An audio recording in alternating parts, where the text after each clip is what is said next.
Last time on Dice Funk. When it becomes just bones before it comes back together, I want to wrap it up in my cape.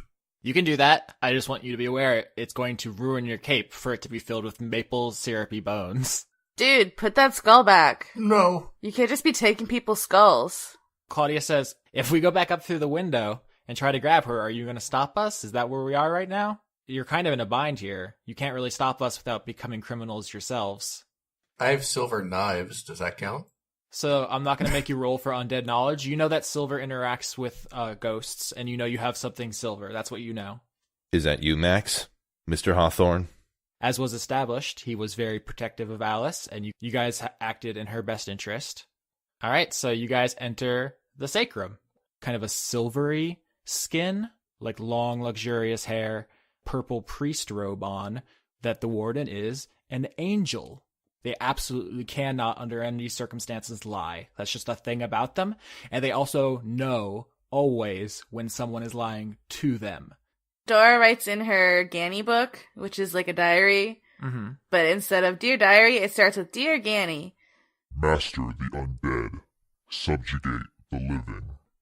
So, like, as we go back, Zoe's walking towards the Tarsus, like she's about to go for a drink. Yeah. And instead, she stops and she sees Noe, who's been initiated into the lilies, and she just kind of watches her from afar and sees her kind of being accepted, and then kind of like puts her hands in her pocket and just kind of walks away back towards the Avant Guard headquarters with like a small smile on her face. Everyone around here just calls me the warden because I keep all the bad people locked away. But you can call me Warden Light. What do I roll for Bumbershoot to know how to murder an angel? The only thing that comes to mind is you do know someone with a sacred artifact blessed by a dragon god. Yeah. Which is very powerful. Someone's about to die.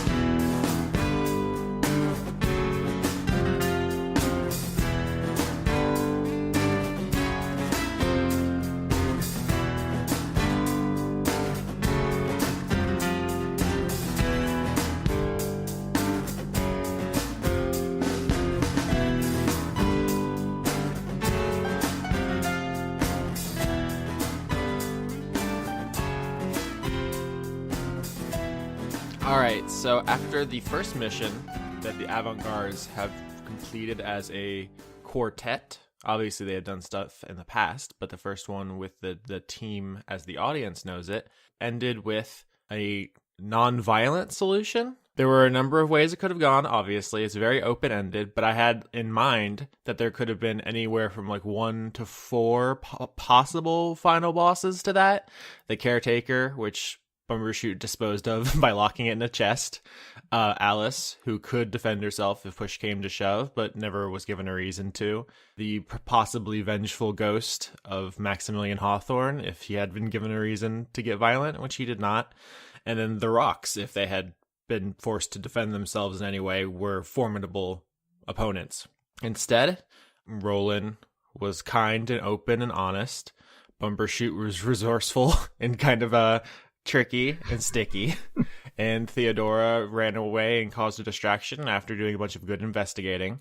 But the question is, how does Zoey Legrand feel about her first mission as a bounty hunter? I think in some ways she's not happy with herself ultimately, because she had made a big point going into this how she was going to prove herself. It still weighs on her, the fact that she didn't really get the approval of anyone. Like, Roland and Theodora both gave her votes of approval, but she hadn't passed either of their tests in her mind. So she came into this sort of saying, I'm going to prove myself here, and didn't really in her mind, because she didn't accomplish any of the actual task. But that's kind of her not seeing the forest through the trees, if you know what I mean. She only sees that there really wasn't a success to the mission, and she feels like she didn't play a big part in even the result they got to. All her magic did was kind of cause problems along the way.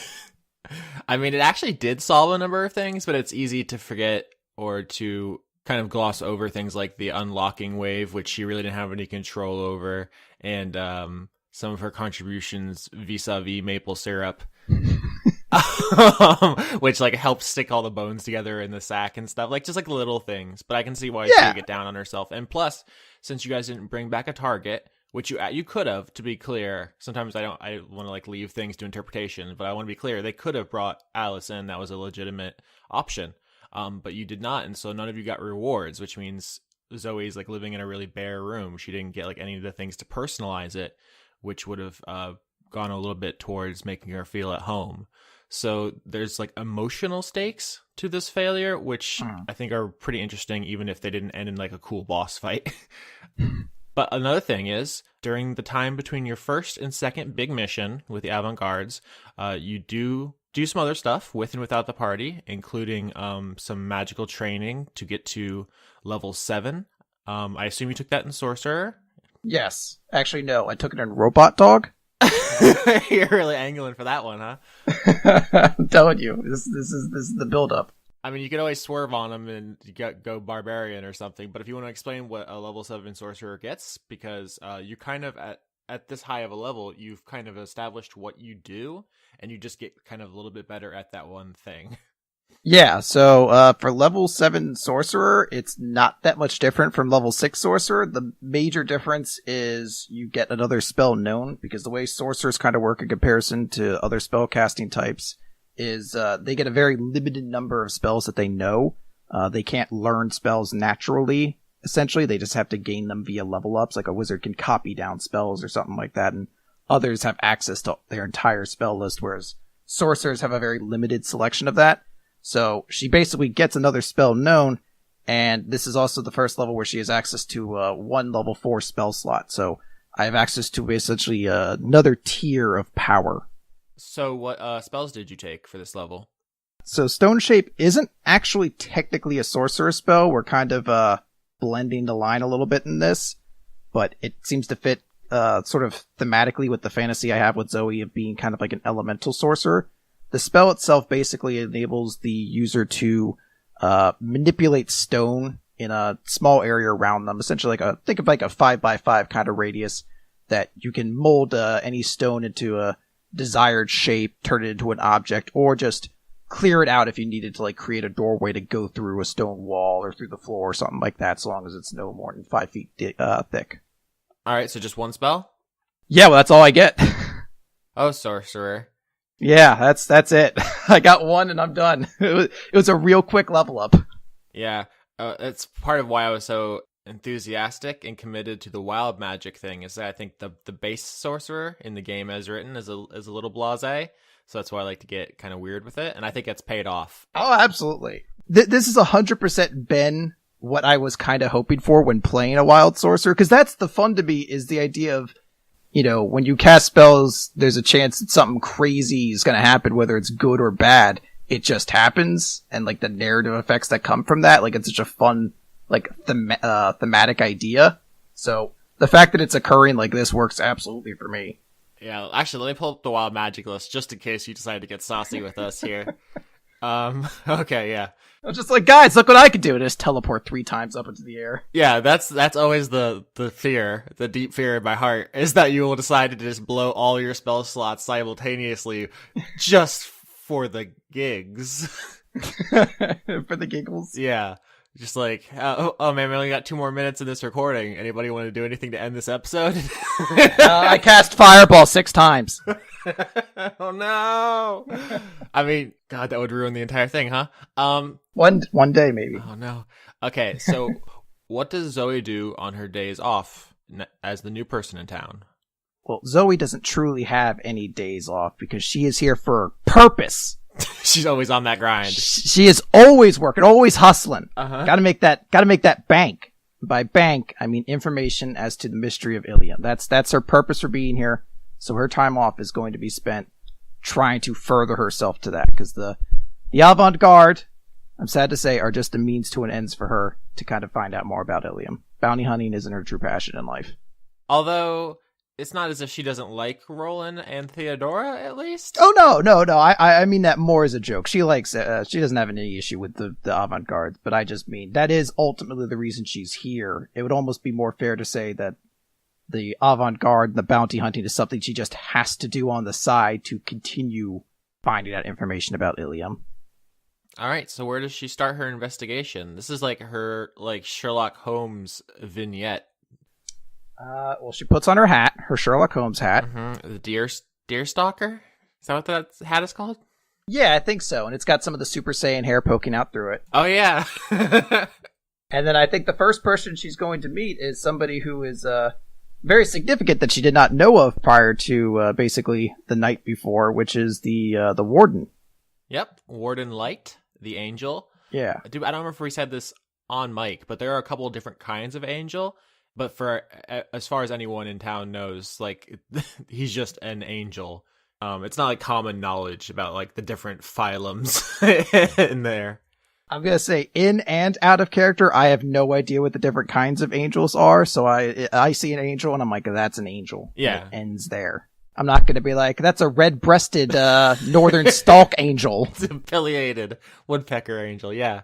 So you go to the sacrum, the big white tower in the center of town, and no one's there. Pretty much everyone in this town is like a fugitive or a criminal or a gangster or something. So no one really goes to the angel's house in the big imposing white tower of judgment. Really? Oh. Yeah. Thought I was gonna meet some colorful characters, like it'd be Mos Eisley in here. Yeah, he just has one little cantina band guy with They're all just in the corner playing jizz music over there. On an aside, he had to know, right? Like George Lucas had to know. I don't know. That dude has so many weird thoughts on various things that I think he was just in his own world. Okay. I mean, they don't wear underwear in space, so Yeah. why would jizz music be weird? Yeah, George Lucas, super mega pervert on the DL. All right, so you open the doors to the sacrum, and you just kind of walk inside into this small ground floor room, this little chapel, and it is empty. There's nobody in here right now. There's just a couple of empty pews and a pulpit, and there's a door in the back. I guess she's just going to kind of look around to kind of, not investigate as in I want to do a check for it, but I think she just wants to kind of check out some of the architecture to this place.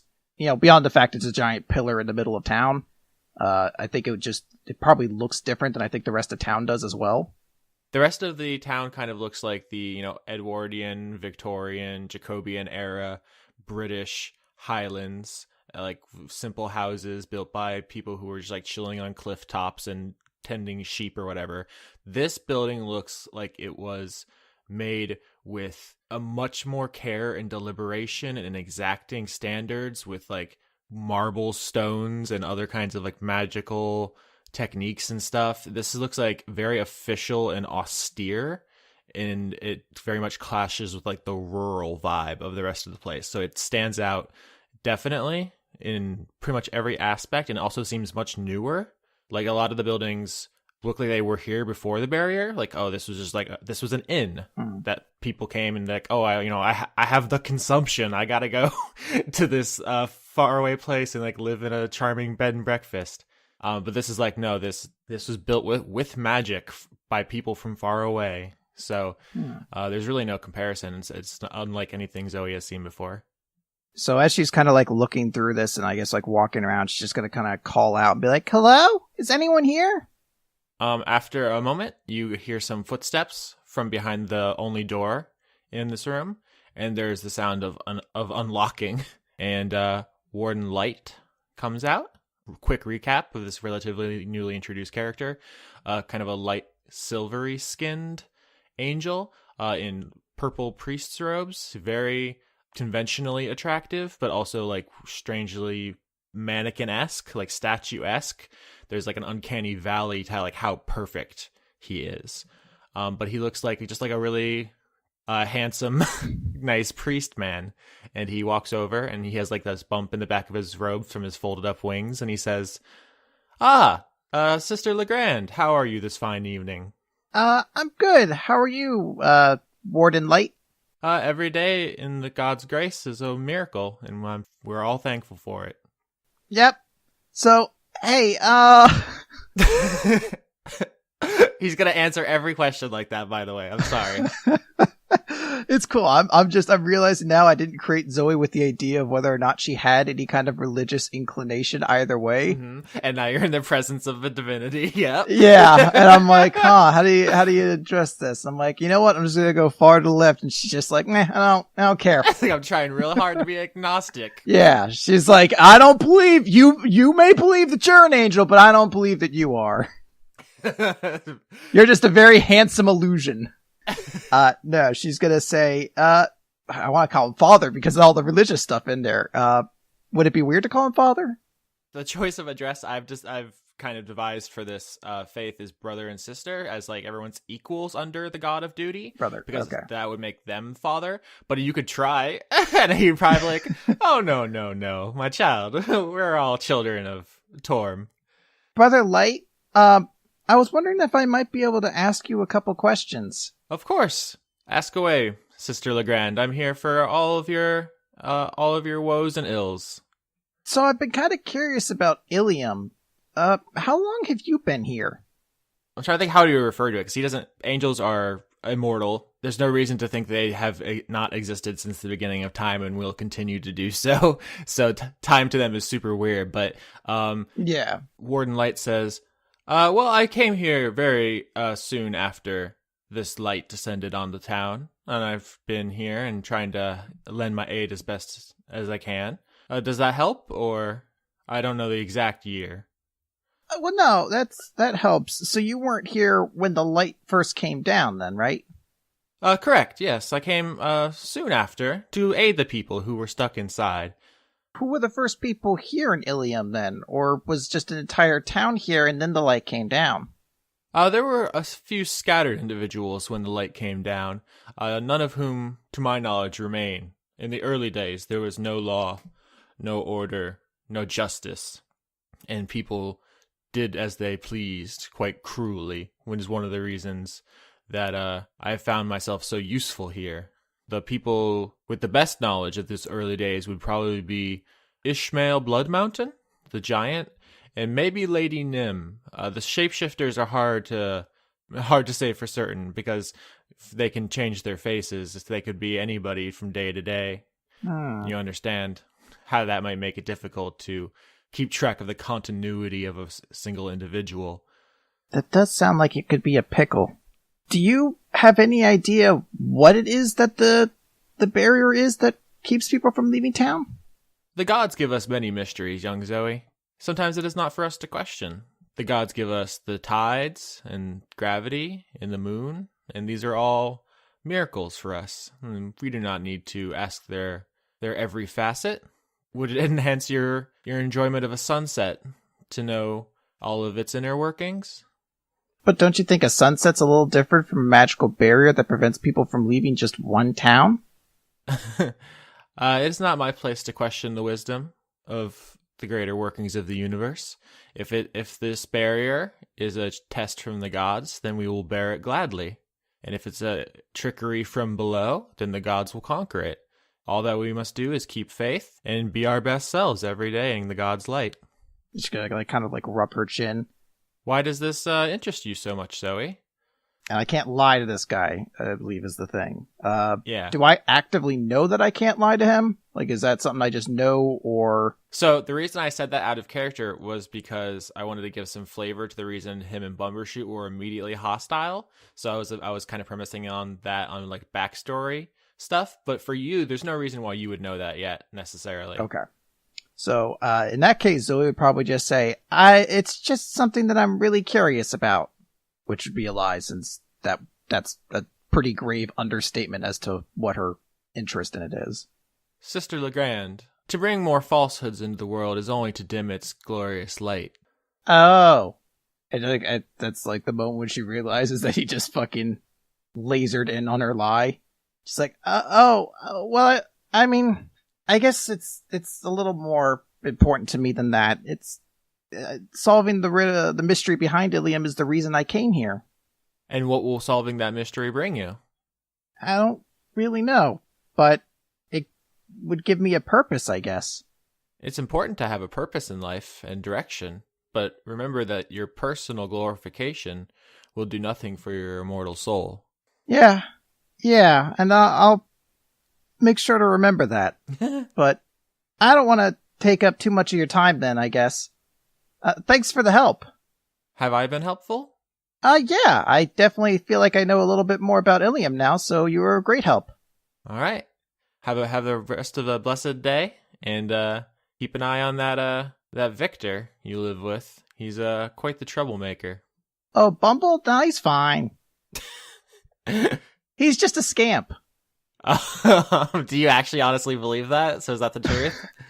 I don't think Zoe hasn't seen him do anything evil yet, or anything, like, she's seen him be, like, mischievous and kind of, like a little bit of a jerk, but... I mean, he's stolen some stuff and he keeps joking about eating you, but I guess you could laugh that off. Like, yeah, but everybody's had that one racist friend, or you just, or you're just like, you just think, yeah. I mean, he's listen, he's good. He's good on the inside. It's fine. Yeah, it's when push comes to shove. He won't probably call you a racial epitaph that time. Also, I do like the idea of a racial epitaph because that's not what that means. It's very good. Yeah, no, I think I don't think she has like a negative impression of Bumbershoot. I think she was intimidated by him initially because of the way their trial went down, but I think after that she's kind of seen a less intimidating side of him since he's been cowardly, like kind of eking the rest of the mission. Yeah. All right, so where do you go next? So she'll bid Father or Warden Light good day. And then I think she's going to head over to see Ishmael Bloodstone, if I got his name right. Blood Mountain. Blood Mountain. I was close.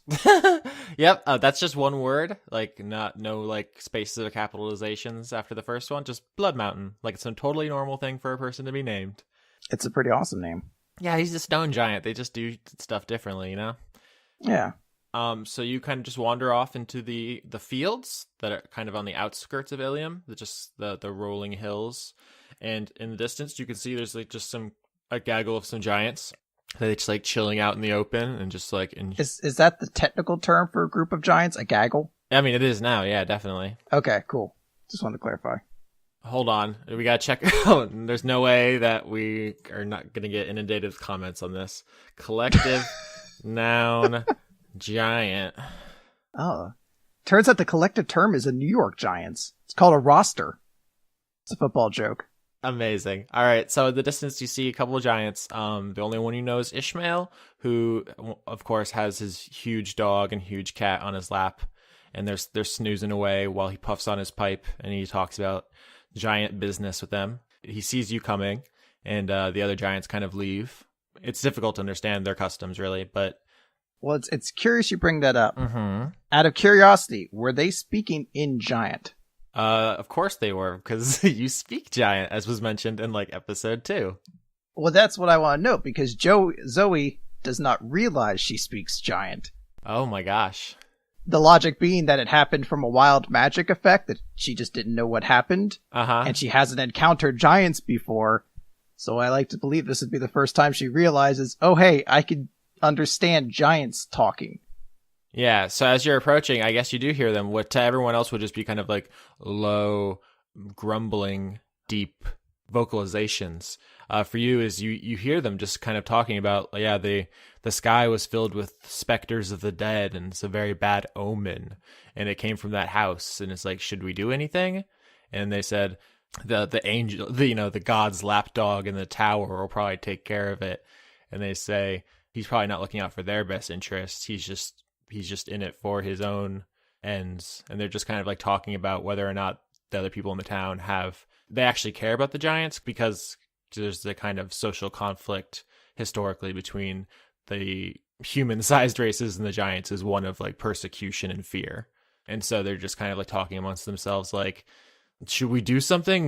Or should we just like chill? And, is this going to be a problem? Basically about the ghosts. Which is, to be fair, all anyone is talking about right now. Yeah. Well, I imagine there's still ghosts like flying around all over the place still. Yeah.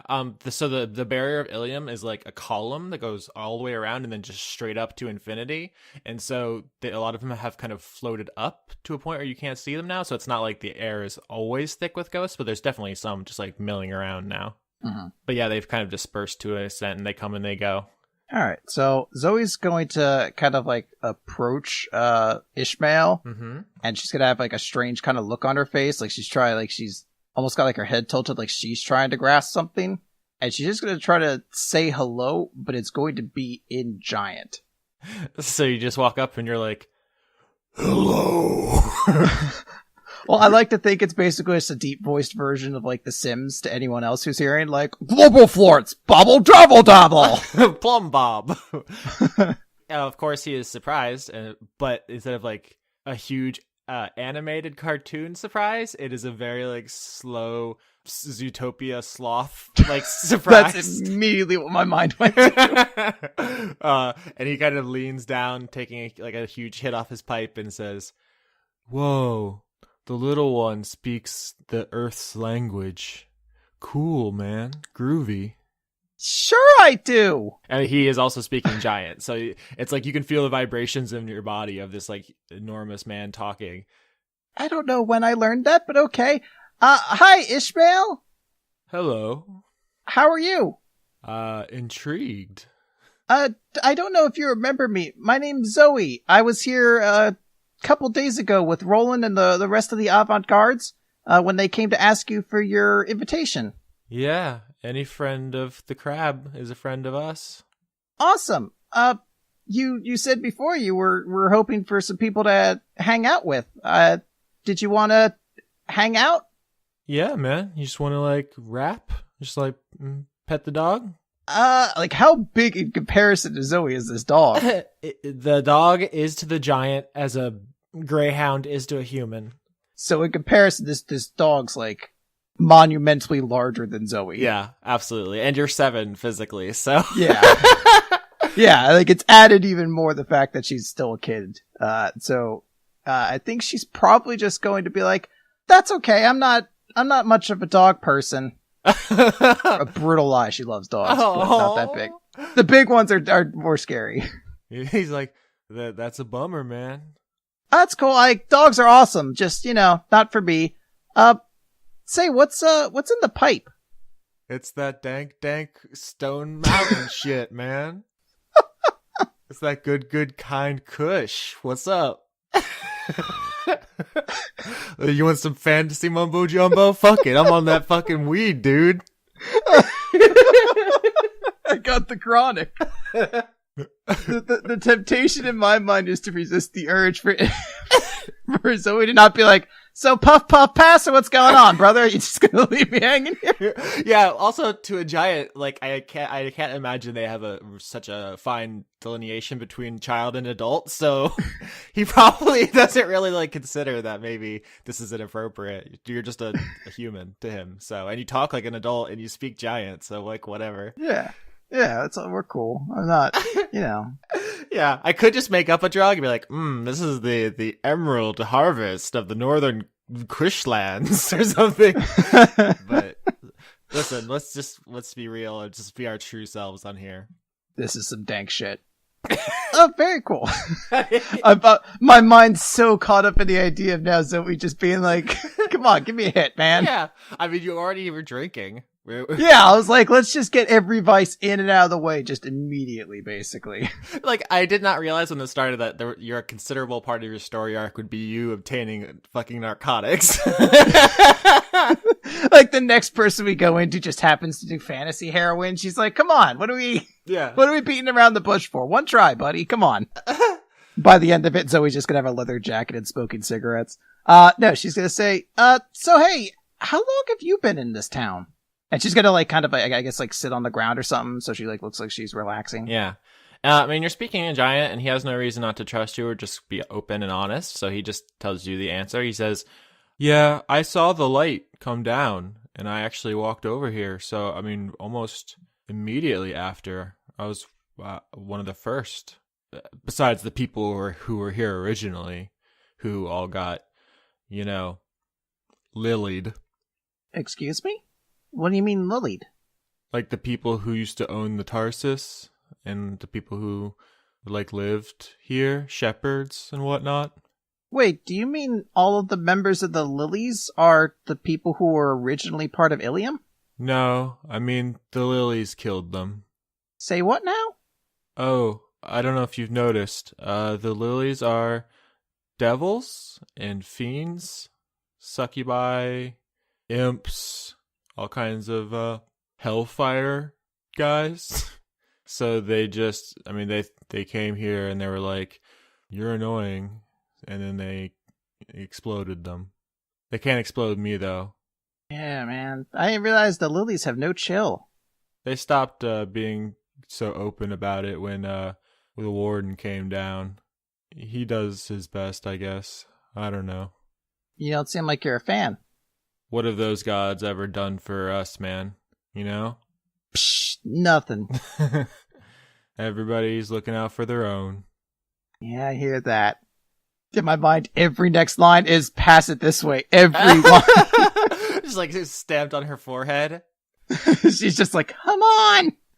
So, if you guys were one of the first people here, do you have any idea of what happened to cause this? I don't know, man. I hear the wizards who come in and they're always talking about some kind of treasure. Like that there's some kind of, I don't know, secret magic thing.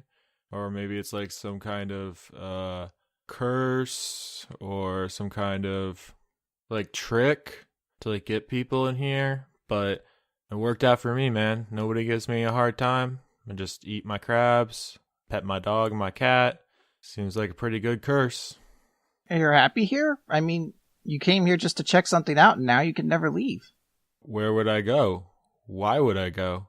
Every once in a while someone asks me to build a house and they pay me in sweet leaf and I just hang out, man. Just feel the cool breeze.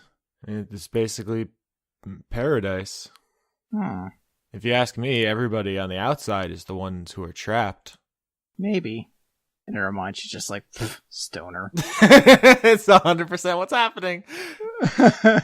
He leans down with his one free hand and like picks up the cat and like offers it to you and he's like, "You want to hit on this belly?" Yes, I do. Do you pet that belly? I'm petting the shit out of that belly. Oh, wait. Oh, God. I just realized something. Yeah. So, Zoe's flaw on her character sheet is that people and animals are uneasy upon first meeting her because she carries an aura of danger. I love it. Yeah. You go to pet this giant cat belly that he has offered to you and you startle the cat a little bit. And it, you know that thing where they like clamp down in your hand when you're getting some belly pets? Oh, God. It would be very dangerous for you if you weren't so small that you kind of just like get caught in the pads of its feet. And it just kind of consumes you. It just kind of surrounds you and you get smashed in Just there. Israel! Help! Come on, kitty. Don't be like that. And he like picks the cat up off you and like shakes it around until it drops you.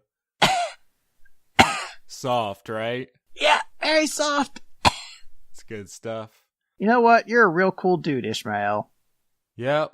Cool as the other side of the rock. That's me. Word. Dank memes. And I imagine she just hangs out with him for a period of the day. Oh, can these guys be best friends? That's what I'm hoping for. And then there's a sequel series after this where we're cops. It's amazing. He does ask you, like, where'd you learn the tongue? Oh, I picked it up here and there. I had a family who was pretty worldly, so, just kind of osmosis. Nice. And then you guys just kind of like chill in the field. Hey, want to see me cast teleport 3 times?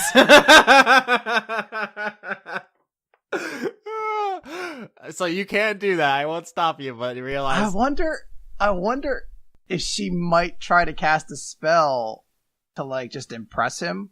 I mean, it's a huge risk, but it's also, I think, super interesting. I just I want it to be something that makes sense for Zoe because I think she kind of self-conscious about the collateral damage. I don't know if self-conscious is 100% the right term. She is concerned that it exists, but she doesn't let that stop her from doing anything because she realizes she can't do anything to prevent it. Basically, she accepts the consequences of it. She's just kind of worn down from the consequences after a while. Okay. presumably you could like try to impress somebody with magic and like be like, well, if something bad happens, that sucks, but also I'm willing to live with it. The only issue is that in Ilium, like basically everybody is super powerful in magic, so I don't know that you could have anything he hasn't seen before. Oh, got it. What if he's like, oh shit, my pipe ran out and I need a new light. And she's like, fireball. And she just like points into the air. Listen, if you want to do it, you can do it. I feel like we are betraying our responsibility to listeners by not doing an episode of Wild Magic. Okay.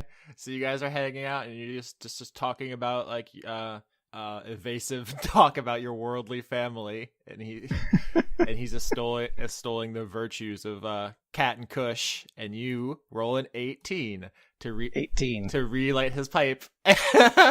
Okay.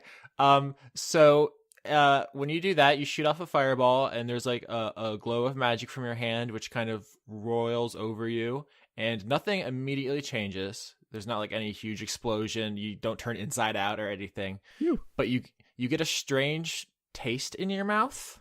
It's kind of like mayonnaise. And as you discover over the next couple of days, your mouth just tastes like mayonnaise 24/7. Oh. And there's nothing you can do about it, and everything you eat tastes like just globs of mayonnaise. Oh, that's so brutal. So he's very impressed by your fireball. He's like, yeah, thanks, little one. Acham!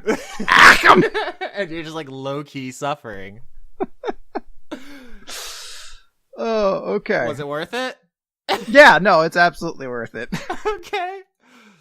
So after Zoe's Sherlock Holmes scene, in which she discovered several facts, recap real quick. No one's quite sure who was the first to come to Ilium after the barrier went up, but light came significantly later. Mm-hmm. The people who lived here when the barrier appeared were later killed by the lilies, and the most prominent rumor about the purpose of the barrier is that it's hiding some great treasure within town. Mm-hmm. So those are kind of the big three things Zoe learned during her first downtime. So for the second downtime scene, let's go to Rolen Hawklight. Mm-hmm. Tell us how you are as a level 7 paladin. As a level 7 paladin / justiciar, it's a pretty straightforward level. I get an extra level 2 spell slot, and my paladin's aura gains another feature, basically. It becomes the aura of devotion, which means that myself and anyone within 10 feet of me, who is my ally, has protection against being charmed. So it's not just like they have advantage on charm checks. They are flat out immune to charm as long as they're within that aura, as long as I'm conscious. Dang, and in a city of a lot of devilish creatures which could mind control your friends, that is very useful. Yeah, the Paladin's aura is basically their biggest support ability. Later on, it will get the ability to block fear as a thing. Damn. Yeah. I feel like I really underestimated that class. It's really good. Paladins, you don't have a lot of options with them, but they come with a lot of features, Unfortunately, you can't upgrade it to the EX model with satellite navigation, but that's not really necessary with them. The base package is pretty good. They come with off-roading, though. They got the 4x4 horse. Yep, and horses with anti-lock brakes is the important thing. So what do you do on your days off, Rolen? Rolen is fairly regimented, and that's not too surprising given his given his upbringing in the church, given his time during the Knightly Order, which is effectively militaristic. So his days are fairly straightforward. He begins the day with some prayer, with some readings from the various books he has about the Triad, possibly sort of a mock game of dragon chess effect against himself, where he basically sets up different gambits and tries to resolve them. And shortly afterwards, he basically does a patrol each day just to kind of see if anything looks weird, like if there's a corpse that shows up somewhere that he needs to make note of or otherwise. And there frequently are mysterious corpses, as we've discussed before. Yeah. People are constantly come into Ilium, and people just as constantly are dying. It's not at all unusual for you to find a dead person on your morning walk, and then to have to hunt down a killer and book them. Yep. One thing I'm going to add is sort of an out of character sort of setting sort of information is because of when the warden showed up.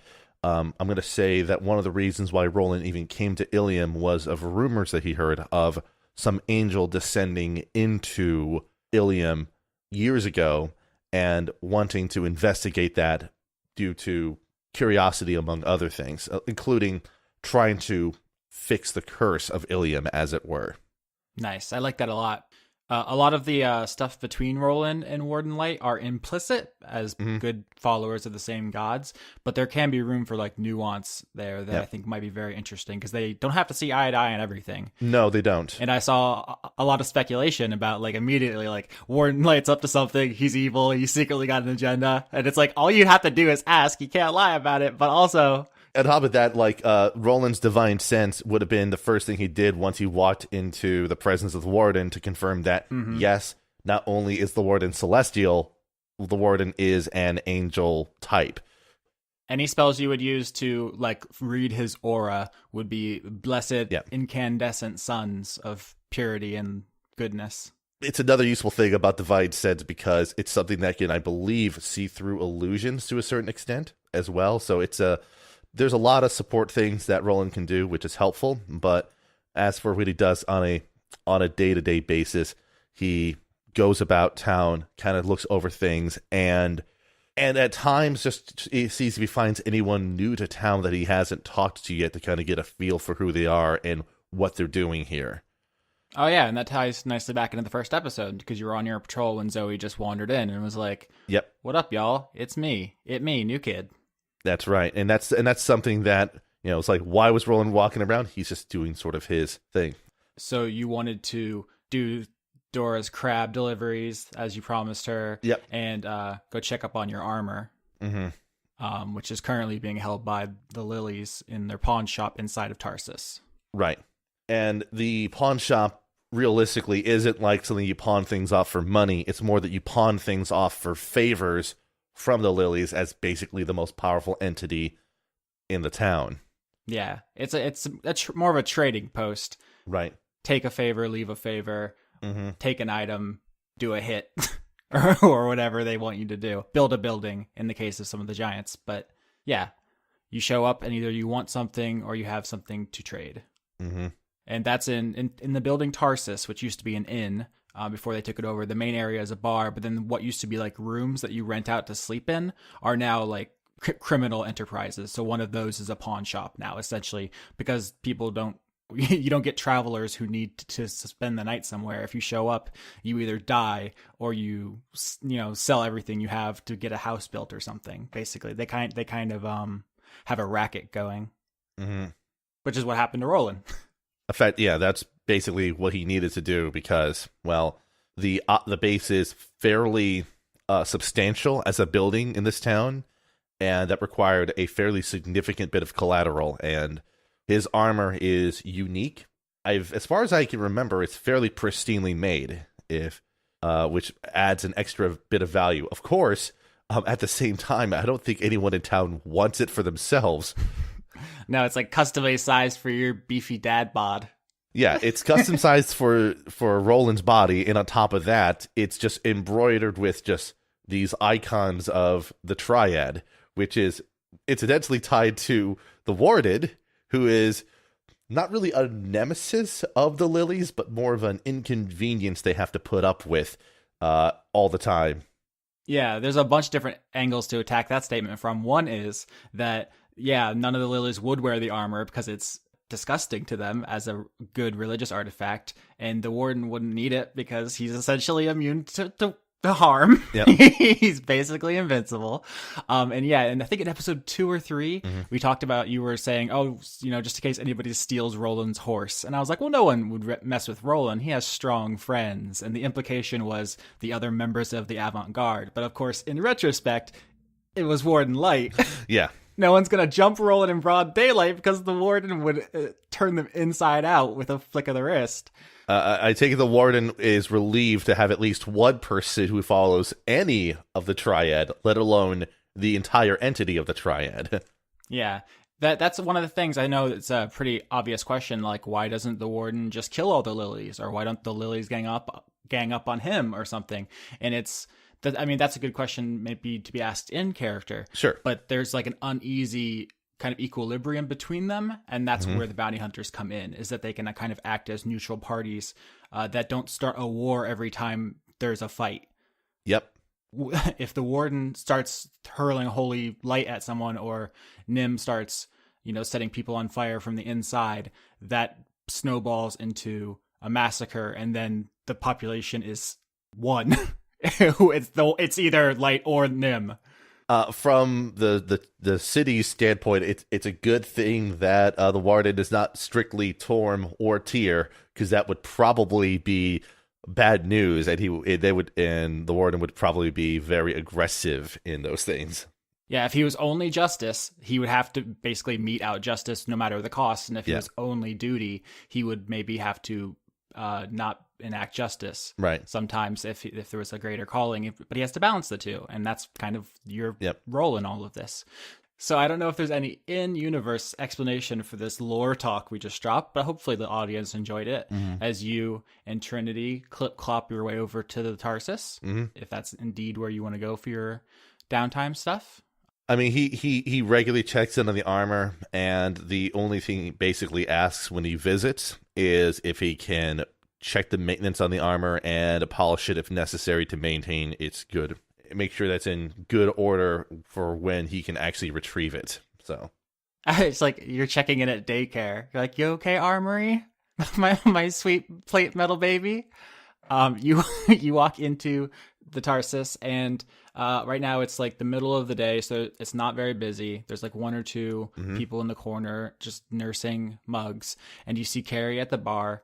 She actually looks pretty different. She, instead of like vibrant red skin with like crazy Yakuza tattoos everywhere, she has almost like a human colored skin, or like her wings are gone, her horns have retracted. She has a much more low key kind of like goth tattoo stuff going on right now.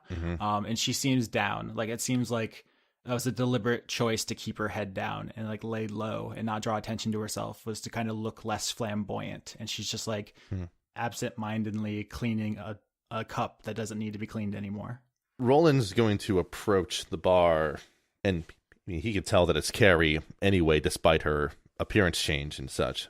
Yeah, she can move her physical situation around as a shapeshifter, right? But she doesn't like change any of the core aspects, so you can still tell it's her. He leans in and just says, "Something bothering you, Carrie?" Or she doesn't even look up at first. She's just like absentmindedly just kind of wiping at this cup, and then she like kind of looks up with a start and it's like, "Oh, Rolen, hey, no, just don't worry about it. It's not your concern." Roland shrugs and says, If something is bothering you, and all you need to do to get some relief is vent about it, I'm more than happy to listen. I wanted to thank you in either case." I mean, you guys could have thanked me by covering for me, like you said you were going to. I apologize for the actions of my peers, and I regret that you likely got in trouble over it. That's one way of putting it. In any case, if there is another party that the Hawthorns decide to throw and an invitation comes my way, I'll be sure to forward it over to you as sort of reimbursement for what happened. Who would invite you to a party, Roland? Well, let's just say that making friends with the right people is an easy way to slip past the front gates, as it were. Don't worry about it, church boy. I don't think you can really make it up to me. Your fingers don't grow back, right? No, they do not. Then you can't have gone through what I gone through. So just go do what you got to do. Very well. Still, offers on the table if you want to vent further. I can deal with frustration rather well, given the years in the church, but I'll make my way upstairs. All right, leave those here. She gestures at the bucket of crabs you have with you. Of course. He just sets it on the bar and moves on up the stairs to the pawn shop. All right, behind one of what used to be a cramped little room rented out to travelers is now a little shop or rather a table with all kinds of things spread out across it that people come in and either add to or take away in exchange for some other thing. And behind this table, there is a small red figure. This would be the pawnbroker, Penny, who is an imp, which is a red devilish creature about the size of a large bat. It also has red bat wings and kind of a scorpion tail. Basically the lowest form of devil that there is, but it is, like most devils, pretty hardy when it comes down to it. It's no threat to a seasoned adventurer, but to a civilian, it is insurmountable, is kind of the power scale we're dealing with here. So in a one-on fight, Rolen could probably take Penny, the imp, but that doesn't mean she's nothing. It's just in comparison to everyone else here. Yeah. And she sees you come in and she kind of flaps over and she's like, armor again. Every Tuesday with you. I ain't scratched it. Hey, I never accuse you of scratching it.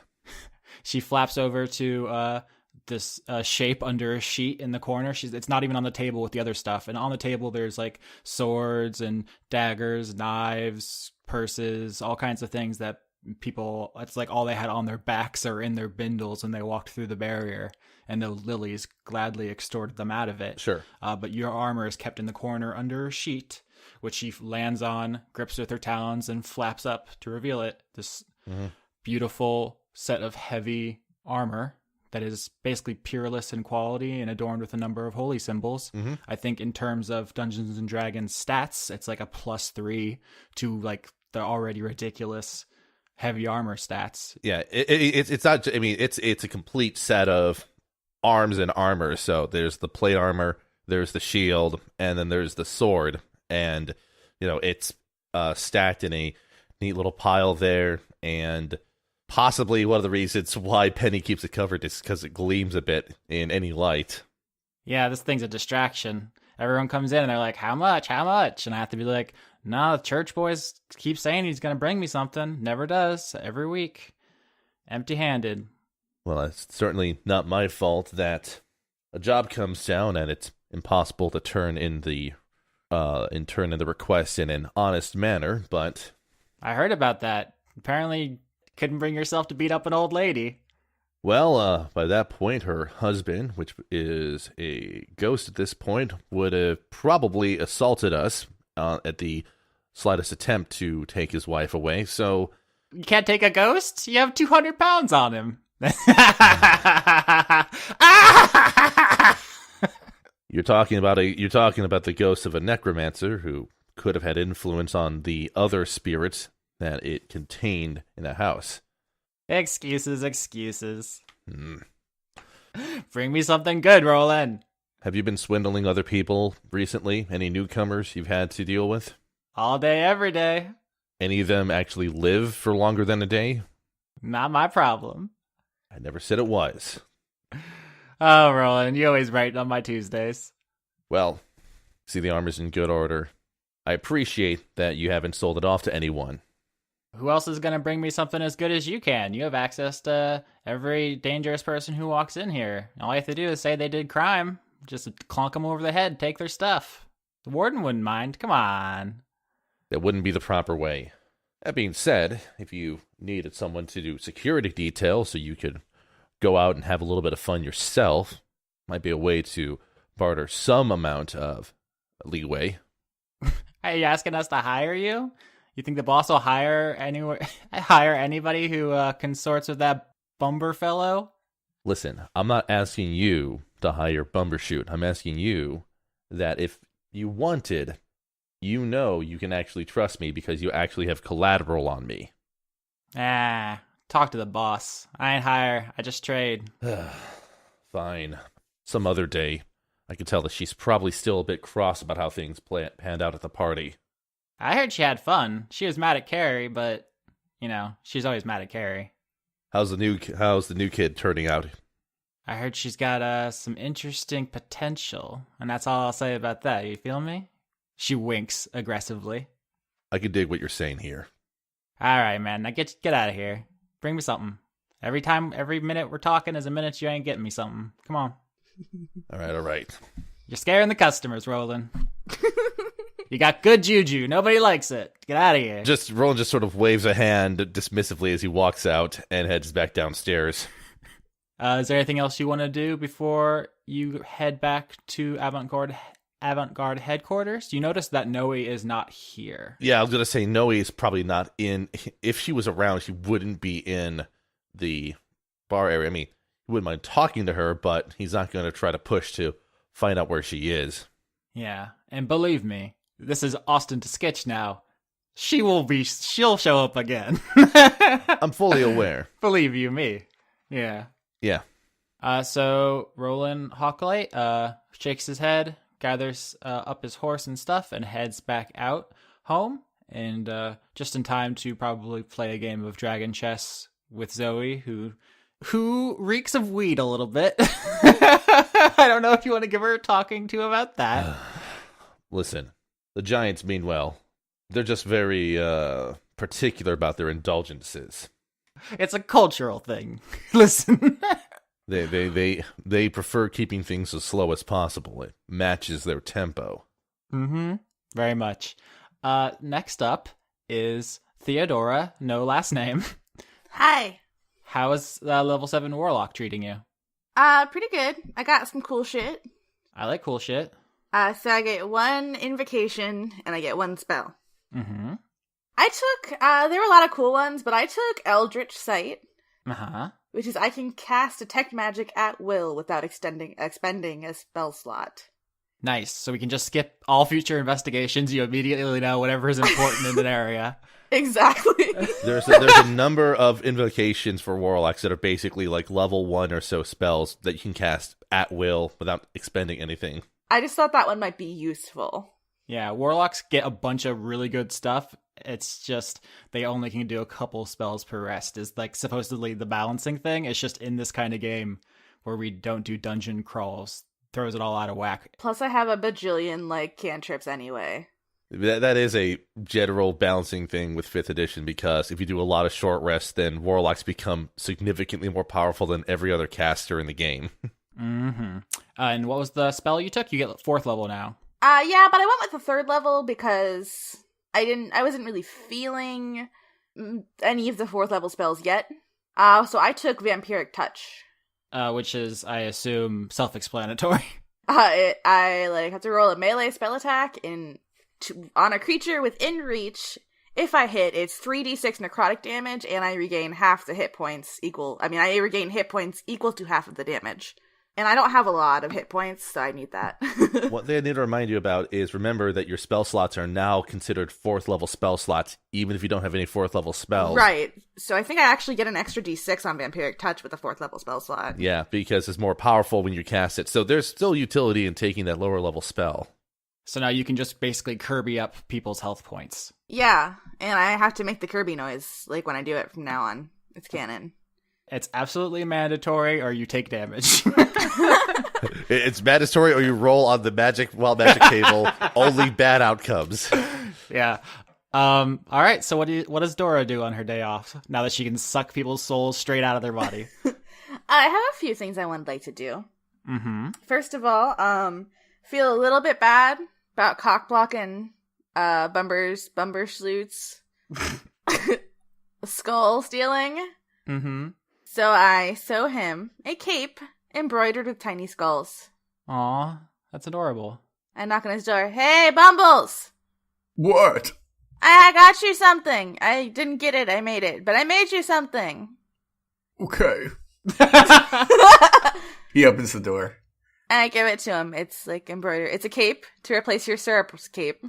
And it's got little skulls all over it. Because you didn't get any skulls. All right, Bumbershoot goes through like a series of facial expressions. First, like anger at what happened before, then annoyance, then he looks at it, and then he just kind of sighs. And then he puts out a hand to shake it, and he says, "Mischief, friends?" Mischief, friends. And I shake his hand. Okay. Then he closes the door, and then he leaves her alone. I slide a crab under the door. Let's say it is now canon that the door is just high enough off the ground on the bottom for a crab to go under. I accept that. That's a very short crab. Yeah, I guess. It could be a baby crab. You don't know. I'm gonna kill a baby crab and eat a baby crab. Look, well, I can't eat it, but whatever. You breed pygmy crabs. Yes, I breed all kinds of crabs. Y'all don't know my crab life. Mm-hmm. Okay. Y'all don't know my crab life, an early title contender. So now I'm gonna go talk to Winnie because I need some info. It's your boy, Winifred, back at it again by popular demand. Hey, Winnie, what do you know about ghosts, specifically controlling them to get them to do what you want? That's an ominous question. No, it's not. Just don't think about it. It's not ominous if you don't think about it. You don't know what I'm going to use those ghosts for. Well, I would say to ask the ghosts, but I guess they're not very communicative. And I would say ask Warden Light, but I hear he's already working on ghost stuff. He probably doesn't want to be bothered. Didn't the rocks do soul experiments on the outside? Yeah, but I think they're mad at me, so I was going to ask you first, but apparently you don't know. No, I mean, I could look it up. I don't know if I have any books on ghosts at hand, at Tentacle. Okay. I'm telepathic. I can't read. Bye! Oh, no. Sorry. Come back. And I'm gonna pineapple. Pineapple. Hello, it's your boy Winnie. I'm not mad, I still love you, bye. I can still see you, but you guys had a telepathic conversation in the same room, and then you hung up on him to his face. I was out the door already. Okay, I like mine better, but that's fine. It's all well. I was like in the doorway. I could still see him. Okay.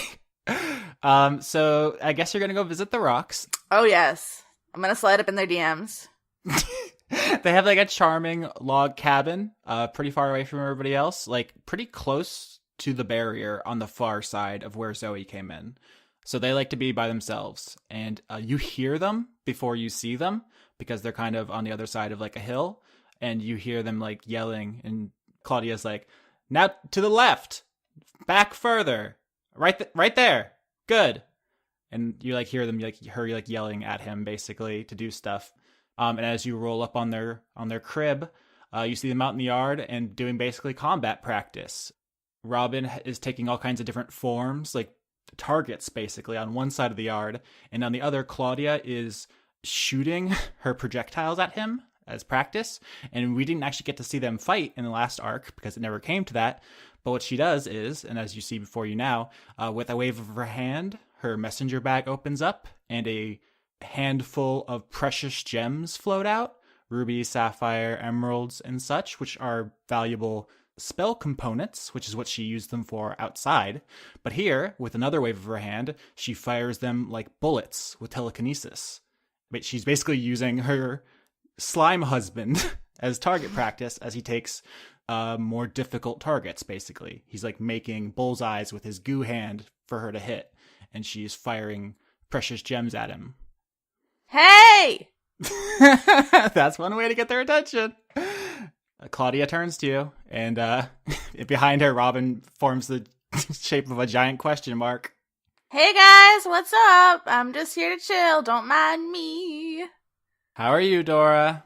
I'm good. I learned some magic. I have a lot of crabs. I'm experimenting with a new crab species. It's delicious. I got a lot of sewing done. Also, what do you know about ghosts? Just gonna slip that one in there, huh? I thought you'd notice that. With a wave of her hands, she resummons all of her gems and just deposits them back in her messenger bag, which closes telekinetically. And she turns to you and says, "So you guys let the ghosts out of the box, huh? And now you're trying to what? Put them back in? Is that what this is about?" Oh no, I'm not trying to put them back in. Oh. I mean, that's what other people are trying to do, but I have no interest in that. What's the fun in putting them back in the box? Oh, I just assumed because you work for Rolen, and Rolen is... Excuse you? I do not work for Rolen. I work with Rolen. Oh, so when the warden says jump, you don't all jump? Just him? Well, I mean, I jump, but I have to get presents for Ganny. I don't feel like you understand. No, I guess not. I need stuff so I can glorify his dark evil mission. This is in character laughter as she just looks at you, you tiny, slightly damp Joker, and just like you're trying to glorify his evil mission by playing pranks on the ghosts? Yeah. You don't believe me? I'm literally... His whole thing is he's a giant eyeball. I'm literally covered in eyeballs. Look at me. You sure the heck are. What exactly do you want me to help you do with these ghosts? I want to learn how to... Well, one, it'd be cool to talk to them. Two, I want to learn how if I can control them. Not to put them back in the box, but for other reasons. I haven't figured out what they are yet. Secret Gonador reasons, huh? He told me to control them, so I gotta figure it out. All right, so first of all, Lauren, make a persuasion check. Second of all, let's just recap real quick. Theodora's current missions from Gonador are corrupt the youth and master the undead to subjugate the living. So presumably you're working on the latter now. I rolled a 15. 15's very good. She says, I mean, I'm just going to be real with you. I'll level with you. I think I can help, but what's in it for us? Because if you suddenly get yourself a ghost army, I feel like that's going to give you guys a pretty big advantage the next time we butt heads on a mission. I really like you guys. What do you want? Ideally, just blue sky in it here. I would prefer if you left those losers and just came and worked for me. Us, she says, glancing over at Robin, who forms a giant grumpy face. I don't think I can do that right now. Maybe at a future date, but like I have things I have to do at the Avant Guards. It's more Ganny stuff. You gotta understand. He's like my dude. I mean, listen, I know a thing or two about loyalty. How about whenever we bring in a bounty, part of my payment is something to give you guys. I'll split my payment with you guys. Claudia says, that's surprisingly thoughtful of you. Plus more crabs. Free crabs. That's all very kind, Dora, but I'm not looking to just get rich or amass just like a dragon's hoard of random meaningless treasure. We're trying to get something specific. Well, what is it you're trying? I mean, like, I can ask for whatever I want. Like, I don't ask for money. I mean, sometimes I do if that's what Ganny wants, but like... I mean, we can all ask for stuff. It just depends on what anybody has to trade for at any given time. I mean, I'll just come out and say it. We're trying to get Robin back in his body. We're trying to find some kind of artifact or item that can do that. That's all that matters to me. Okay. Robin kind of takes a big hot elf form and just kind of walks away to like give you guys some space because he's like feeling weird about being talked about without being able to talk back. He can form words at us. He can. It's just kind of awkward to have someone talking about you like that. Listen, if you come across something that can help us, that's what I need. Or if you can just be part of the team and help us achieve our goals. I guess what I'm saying is, what I want from you is a promise that if you get something that could help us, you would give it to us. Or if it looks like things aren't working out with Church Boy and the super sunburn bro, then you just jump ship. Okay, I'm down with those. Okay. I mean, like, I'll keep my eye out. Ganny doesn't usually want, like, stuff. Like, he likes pretty things on the altar, but I mean... Yeah, stuff he can look at. That's why I'm so fashionable, haven't you noticed? Dora, believe me, I have noticed. Just all your game is, like, super tight and just rocking 24/7. Do you want to come in and get, like, a drink or something? Because I'm going to have to apparently explain Ghost to you. I didn't know that's how I was spending my afternoon. Yes. And yes. Okay. And also yes. Okay.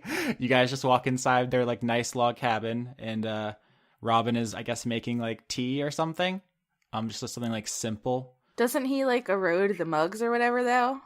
He only dissolves organic compounds. So, like, the classic image of the ooze in D&D is, like, you stumble upon it in a dungeon, and it's full of bones, because it ate the adventurers before you and dissolved their skin and muscle and flesh, but left their, like, equipment behind. And when you beat up an ooze, you get the equipment. That's kind of the D&D tradition.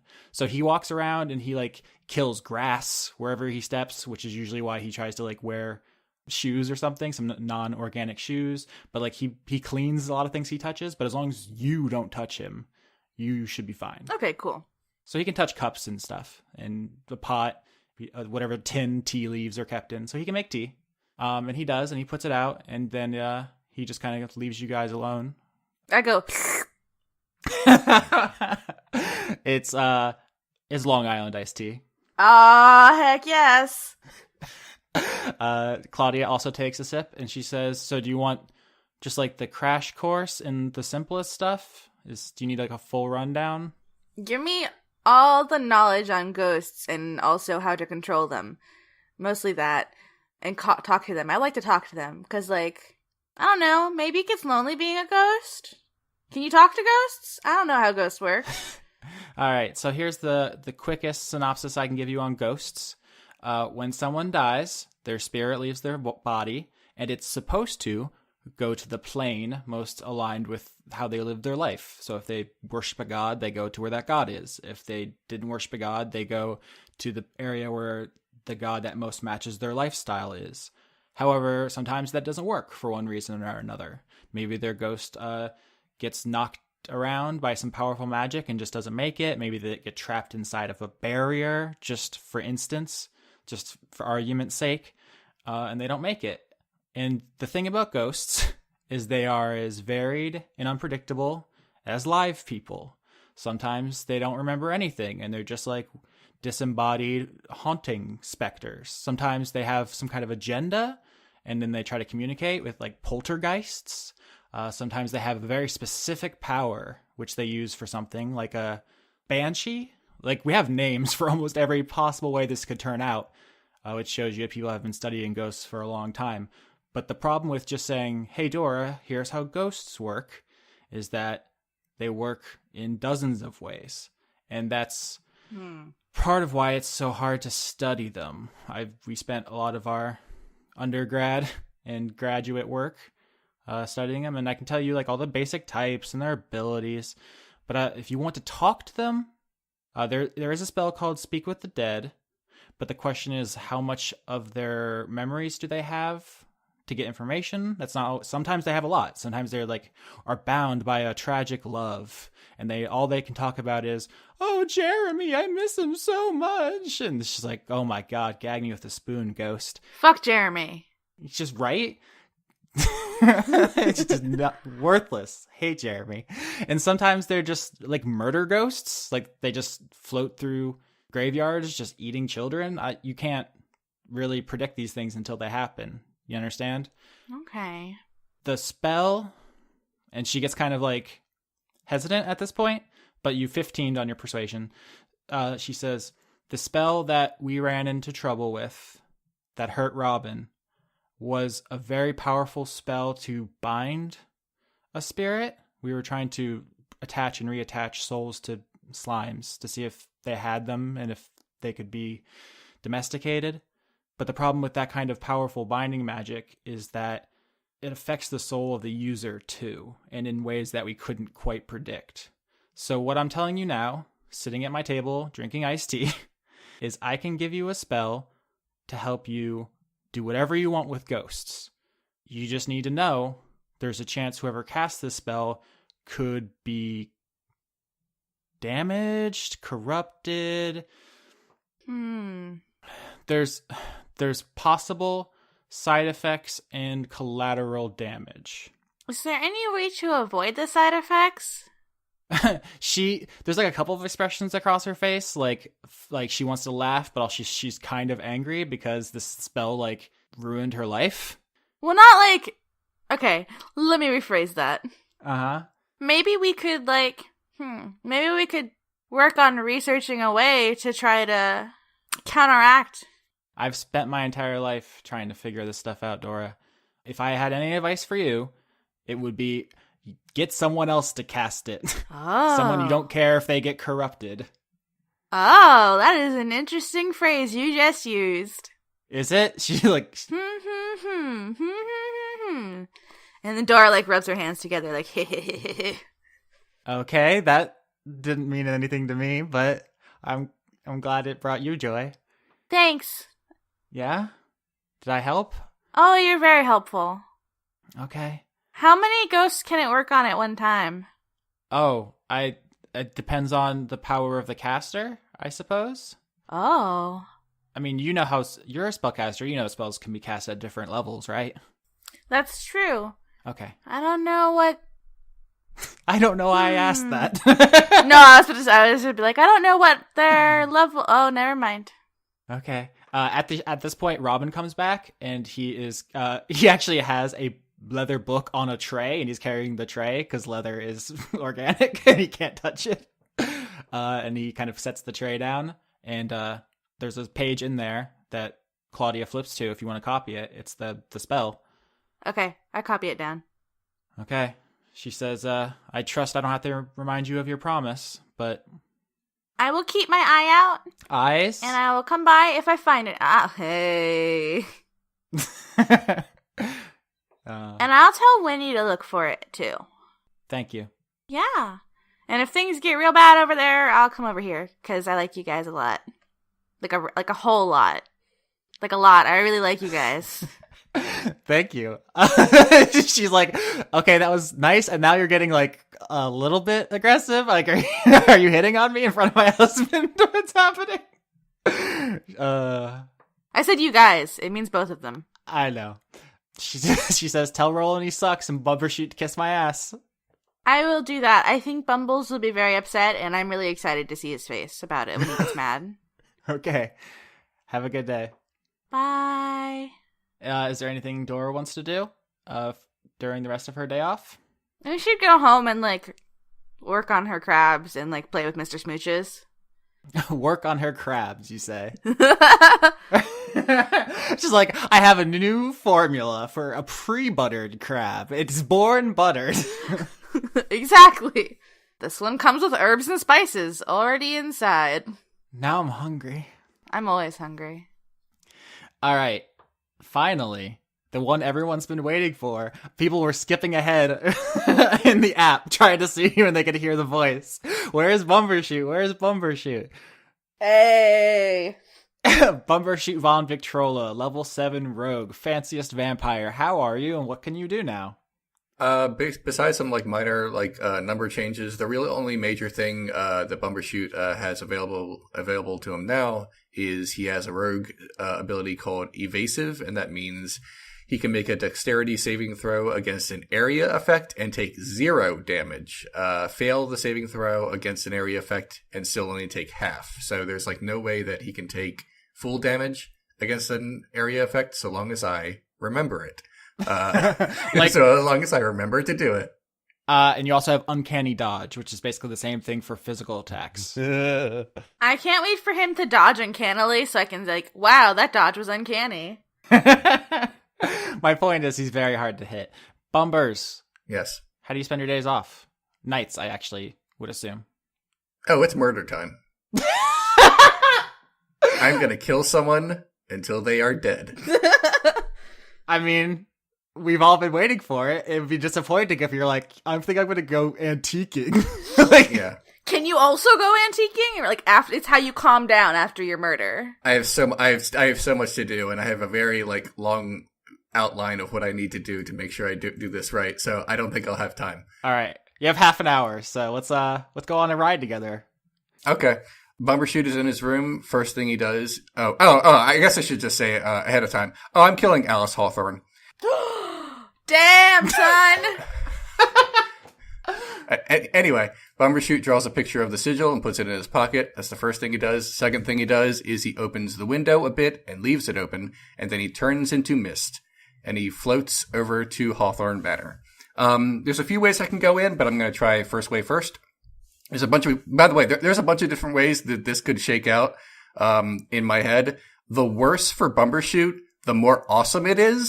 So I'm not sure which one I should be rooting for. But anyway. It should be clear by now that Leon is not playing an optimized min-max character. He's playing a selfish asshole who wants to do selfish asshole things. And yeah. Can we all just get comfortable with that, everyone? Because I've seen some people who are like, why doesn't Bumbershoot X? And it's like, Bumbershoot doesn't want to X. What Leon's doing this episode is what he made the character to do, win, lose, or draw. Right. Like, I do not care if Bumbershoot dies. He doesn't exist. It's fine. That's not nice. He's a valuable three-dimensional person. He has interiority. Okay, the point is, all right, anyway, back to this. First thing Bumbershoot wants to do in mist form. When I go around the lawn, are there any skeletons out, or are they just done? The skeletons have reformed and are patrolling as they always do, which was the reason that why no one ever messed with Hawthorne House previous to that mission, is because it's essentially a skeleton fortress every other day. That's cool. Okay, I feel like in mist form, they are not going to be able to detect me, but we'll see how that shakes out. Stealth with advantage. So you can be spotted, it's just unlikely. Yeah. Okay, that's fair. 26 and 13. I'm going to go with 26. Oh, is that the strategical choice you're making? Yes, it is. D&D allows for so many options of how to... Yeah. 26, you go wherever you want. Okay. First thing I want to do is try to check the second story window to see if there's any way that I can seep in. If that's not an option, there are other ways I can get in. So the second story window, which the rocks blew out after the yard was cleared of skeletons, has been fixed, is a word. Yeah. Fixed in quotes. You guys remember when you tried to cut up to the second floor through the first floor and it was filled with bones immediately? Right. That's what's happened with the window. It's now, where there was a window, there is now bones in the shape of a window. Okay, so I can slip in through bones. If not, it's okay. I'm just it's in my mind that makes sense that I should be able to slip through a bone. But if not, we can do something else.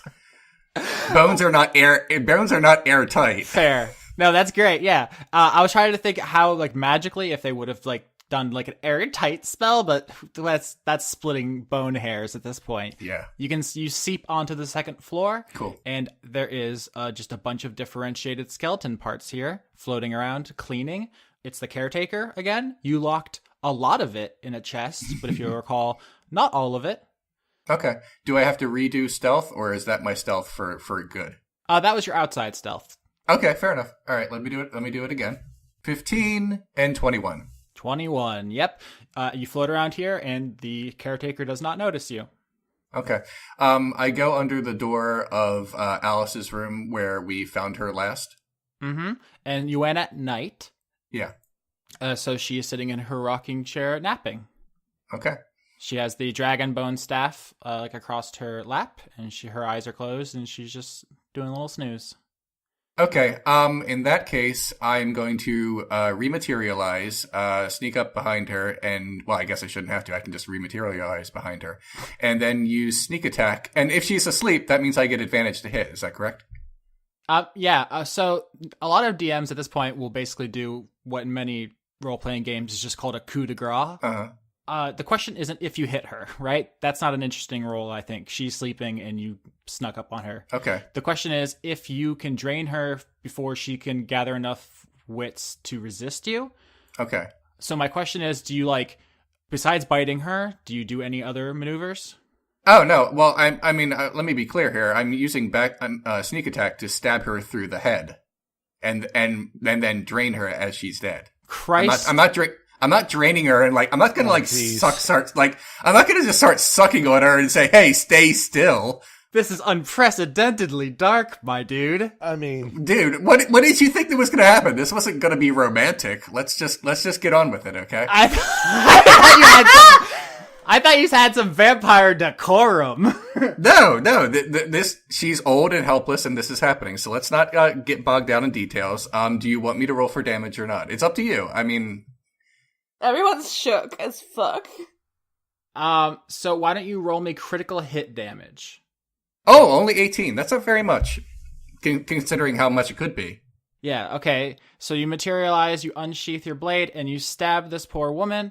The problem is that there's a chair in the way of stabbing her in the back, so you have to stab her through the chair, which messes up your aim. You do stab her very badly. I'm not going to describe the physical damage in any gratuitous detail, because it would be gross, but she does pull herself off of your blade, startled awake, and very badly injured, turn to blast you with her dragon god blessed staff. Let's do it. All right, here we go. This might be fun. It would be so fun if Bumbershoot immediately dies. Yeah, she gets 2 attacks because of her level. 16 and 13. Yeah, one of them hits. But I have armor class 15, so the other one misses. So you take 13 damage. Oh, okay. What she shot out was a bolt of ice Ooh. that just shoots out and hits you. Your flesh is already like vampiric and weird. So Yeah. who knows what it does, but you are badly hurt by it, and you can see she is not defenseless. Oh, of course not. All right, let's do it. 25. Yep. Okay, so she stands up, she blasts you in response, you cross the room, and you stab her again. Mm-hmm. Roll that damage. Okay. So this is just a regular attack because we're like face to face. 10. So you stab her through the stomach, I guess, with your rapier. Yeah. She's like impaled on your blade, and she slams her staff into the ground, which creates a huge rippling, rumbling sound throughout the whole building. Okay. So 2 things happen. One is the caretaker bursts through the door, forming into a skeleton. And the second is ghosts start coming up through the floor. Oh god, I've alerted the ghosts. Well, she's alerted the ghost. Yeah, I know. I mean, they're back. Whatever she did is not a traditional D&D spell that does like damage or anything. She basically just like alerted everyone that she is connected to in this building. That's fair. Which you know is like her entire security force of skeletons and now ghosts too. Yeah. So you've impaled this woman through the stomach in her study, but now you are surrounded on all sides by a growing rank of ghosts and this Frankenstein skeleton monster with a spine sword. Your turn. Okay. Well, first of all, I mean, it's been established that I can make these ghosts like get away from me by using silver. So I have my silverware. Silver hurts ghosts in the same way that regular knives hurt people. Right. Okay. Just want that to be clear. Yep. I'm not defenseless against ghosts. Correct. Okay. Do I want to kill her, or do I want to try to mess with these ghosts? I really want to kill her. It seems like that's why I'm here. So why are you here? You kind of just did this unprompted. I assume there's just the element of Bumbershoot's a selfish asshole who likes to drain people, but also are you trying to get her staff because you think it's going to be useful to fight the warden as foreshadowed last week? I kind of want power out of this. What would I have to, let me ask you this. What would I have to roll in order to grab Alice and put my sword to her throat and tell her to make her friends go away? Like, what role would that be? Would that be a strength check? So she is very badly wounded. She's actually like on your blade still. Yeah. For flavor, I would say there isn't a roll necessarily. It's just you need as long as you're comfortable with the logical consequences of that action, you can just do it. This might go very badly, but I feel like that's something he would do if he were surrounded. Uh-huh. He wouldn't just be like, I'm just going to keep stabbing while everyone comes up behind me. Yeah. So that seems like what he'd do. Yeah, I'm going to say he does that. All right, so narrate it just one more time for me so I can get the good mental image. Bumbershoot gets up behind her, puts his sword up to her, and says, "Tell your minions to back off."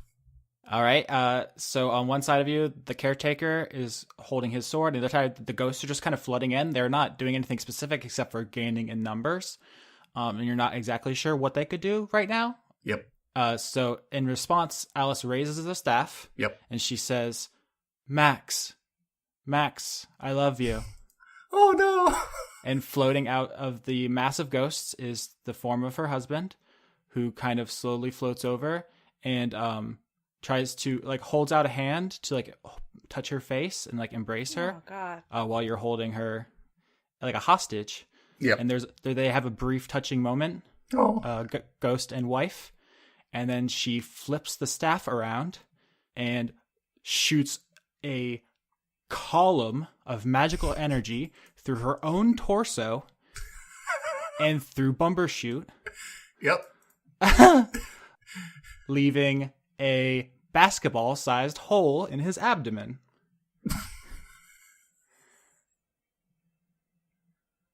How do you feel about that?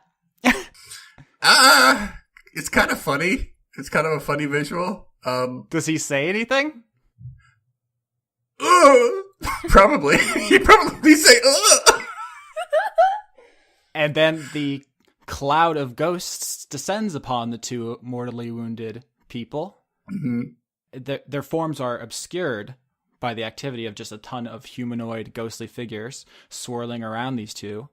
And then after a moment, emerging from this ghostly cloud, Alice sits up, her dress ruined with blood, but no longer evidencing a hole, as she waves the Dragonbone staff over it, and it closes up. And then next to her, Bumbershoot von Victrola also sits up, turns to Alice Hawthorne and says, "My love, I've returned." And then Bumbershoot, who is also in that body, says, "Get out of my body!" "First of all, no. Second of all, fuck you. Third of all, thank you." And Alice straightens up and says, "What were you doing?" Is she asking me or is she asking the other one? You. Me. Okay. I don't know. I'm in a body. I'm in a weird possessed state. Yeah, you have been, let's be clear. I was trying to be artful, but you have been possessed by the ghost of Maximilian Hawthorne. This is awesome. I was not expecting this at all. So this is a fun twist. Bumbershoot says, "I want your staff. I need it." She says, "You want my staff? That's why you tried to murder me?" Obviously. She says, "Here, take it." And she hits you across the face with it. And then she, after you've kind of stumbled to the side, blood streaming from your nose, and she just says, "Oh, sorry, Max, I forgot." And he says, "No, it's quite all right, dear. Actually, I'll help too." And then he punches himself in your gut.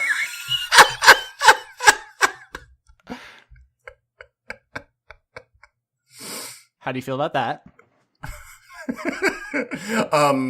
I'm gonna have to say Bumbershoot makes like a cartoonishly like a wild take kind of face where like one of his eyes starts bulging out. And Max says, "You wouldn't believe what's in here, Alice. All kinds of terrible, awful things this man has done." Guilty. Alice says, "Well, then I guess we won't have to feel bad about this, huh?" What would I roll to expel a possessed spirit from out of Bumbershoot's body? Is that a religion check or is that just not on the table? You can roll a religion check to know more. Okay, that's fair. 17. Yeah.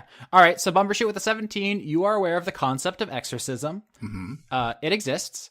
Unfortunately, as a very good magic, you do not know of any good rituals or sorceries that would expel a malevolent spirit, one who's entered a body in anger, that would not also probably kill you also because you are undead as well.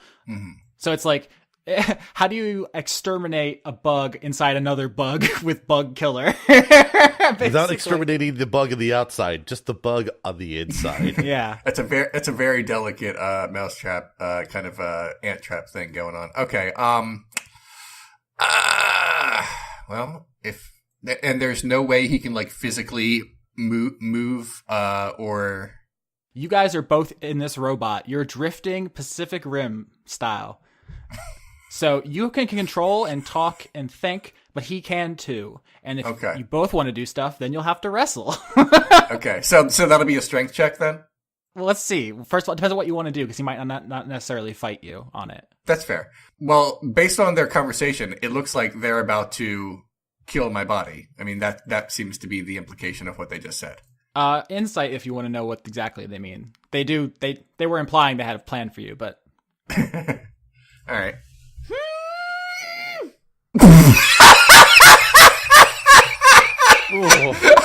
I botched. It's a 1, and just for flavor, because it's -1, it's also a 0 just for fun. Botch -1. Not only the worst roll, but the worst of the worst rolls. Bumbershoot, here's what you try to do.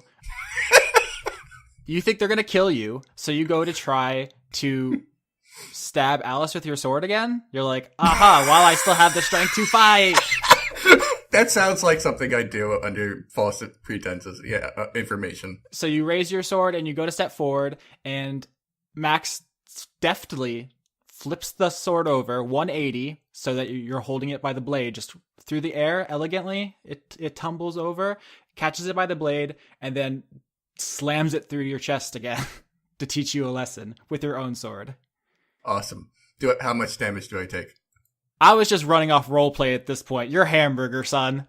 Okay, that's fair. You fall to your knees, gushing blood as you are impaled on your own rapier, and then Alice walks over, grabs it, and she says, Max, do you mind if I twist this? I don't...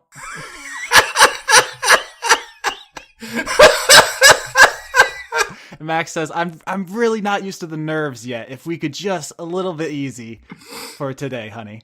And Alice says, fine, tears it out, and then with a wave of her staff, heals you again.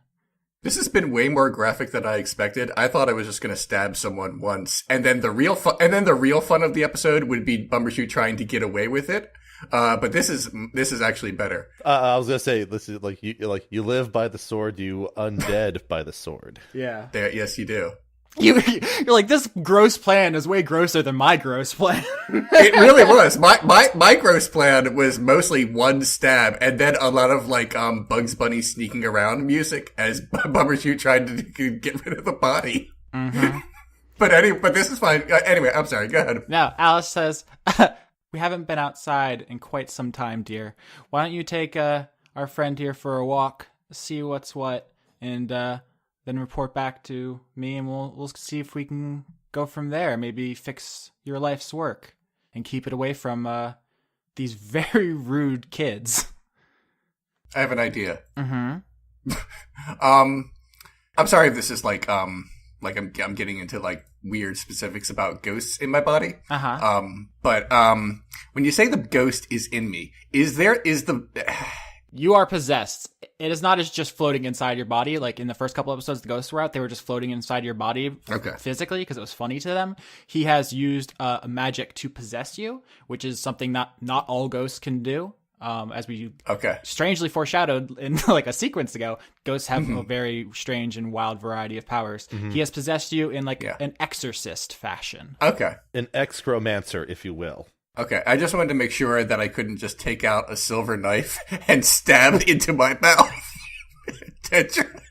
Or use a silver spoon and just kind of scoop him out of me. That would be amazing. No, you would just be hurting yourself. But no, I guess I'm going to say then I'm not going to try to do that. So at this point, Max is going to try to stand weakly and walk back to the Avant Guard headquarters. And then just kind of try to, because you're sharing a body now, you can kind of hear his thoughts in the same way you understand he was also looking through your memories and thoughts. What's he planning to do? He's going to go to the Avant Guard headquarters, pretend to be you while, going about your daily life to see the lay of the land, because the Hawthorns had deliberately cooped themselves up inside Hawthorne House for decades, and then her, after his death, continued to do so. So they don't actually know what's going on in the town. Okay. So they're gonna see what's happening because suddenly people are breaking into their house, first destroying his life work and then trying to assassinate her. Okay. So they're like, we need to figure out what's going on out there. That's step one. Step two is if there's more threats to us, eliminate them so we can live alone and happy and like we've been wanting to. Okay. But here's the thing. Along the way to headquarters, the streets probably aren't empty. I must run into some people. So streets is a strong word. There's a couple of paths. You know what I mean. Like, There's a couple people you probably would see on the way, and he would go out of his way to avoid them. Mm-hmm. He also can see in your memories. He knows you're friends with the paladin, and he basically says telekinetically to you, like, you can rat me out if you want, and I'll just tell him you tried to murder Alice. He has the zone of truth. I can read this in your thoughts. He would use it. He would know I'm telling the truth, and he would kill you for what you've done. So we're in a bit of a stalemate, buddy. How mad is he at me? So the only thing Max knows about you is through Bumbershoot's memories. And so he knows Theodora as a slightly annoying, moist roommate. Okay. I feel like Theodora would try to help me, but on the other hand, I feel like she wouldn't. She would also try to find it funny. It's a pretty good prank. Yeah, I know. That would be the person I would tell. Does he see me on my way back from the rocks? Yeah, we can have you two run into each other if you want. How do I want to play this?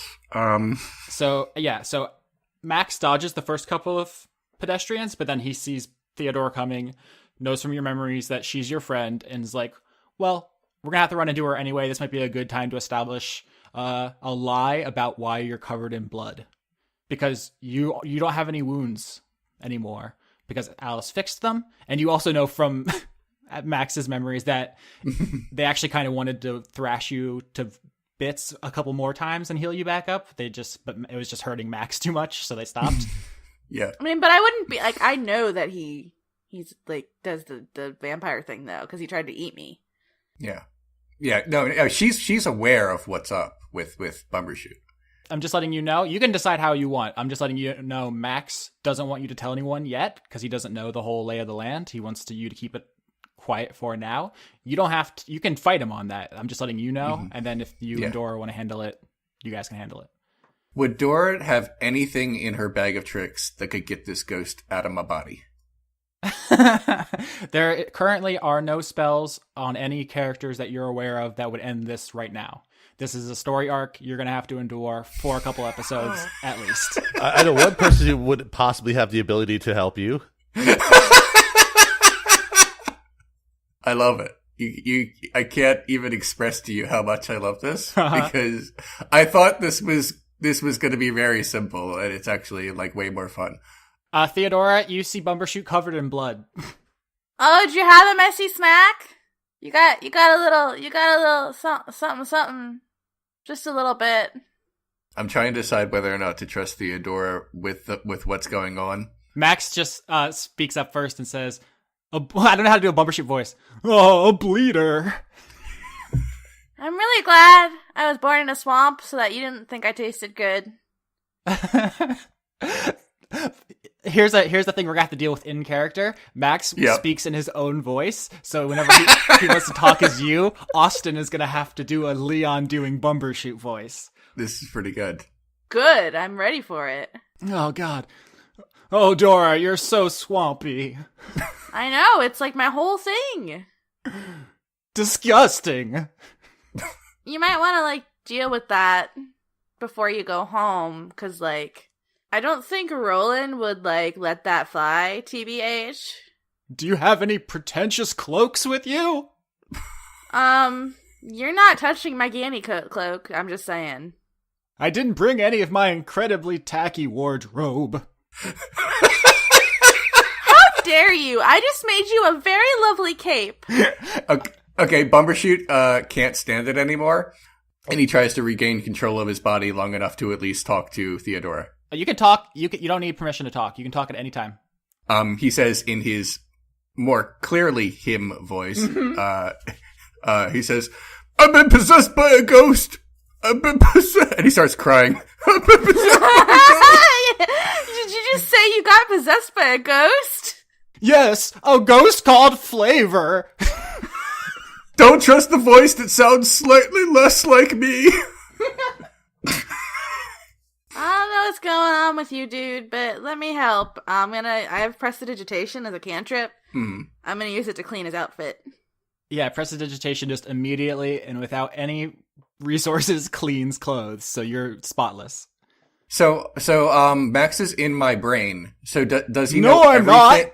Shut up. No, I'm talking to you, Austin. Too bad the DM is now you.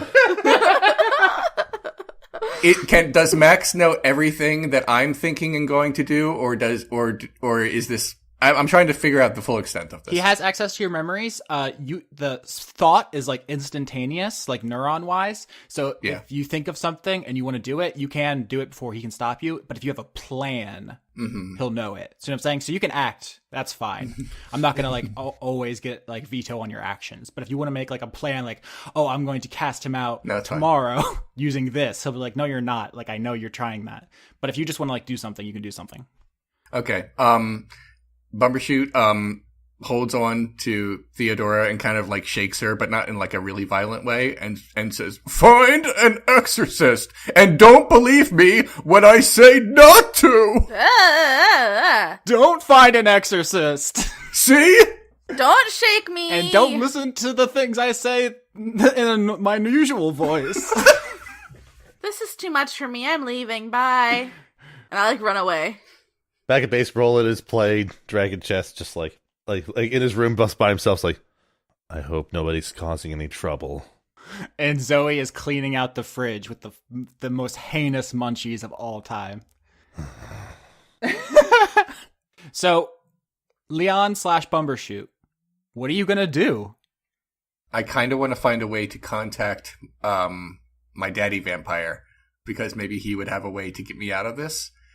I love that. Remember, people looking in see shadows, like silhouettes, but we've established that text is legible because Ganondorf looks in on Theodora's journals. Right. So while you can't send anything out, you could set up something that someone on the outside could read.